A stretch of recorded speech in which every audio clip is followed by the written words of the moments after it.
After Korihor goes among the Nephites, he goes over to Jershon to preach among the people of Ammon. And in verse 20, behold, they were more wise than many of the Nephites, for they took him and bound him and carried him before Ammon, who was a high priest over the people. Why is it that the people of Jershon were able to see through what Korihor was trying to do and immediately drive him from their presence? Sometimes as I've read this, I've wondered, like, is this really the right approach to tie up the person and, send them out?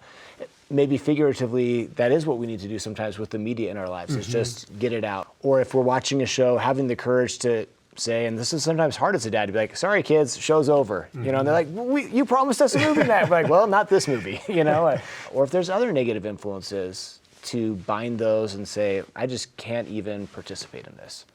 So with the young women you work with in your ward, Danny, what are some of the things that you're doing to try to strengthen them so that they can stand up to some modern Korihors?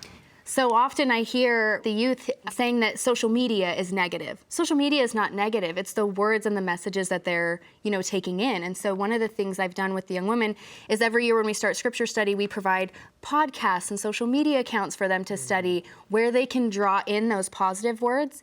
And the other thing that we've done with them is we actually purchased them all their own paper copies of scriptures. I remember I was blown away when I first went into Young Women's, and they were all on their phones and they were taking pictures and they were texting each other or showing each other funny memes, and it just sucks the spirit right out of the room.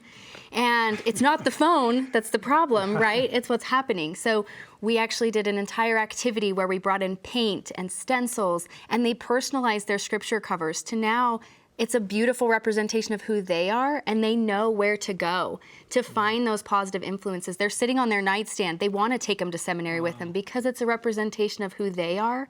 And every Sunday we are pulling out markers and pencils and stickers and quotes, and they're putting them in there and making those things their own, so they always know where to go to find those answers and those positive words.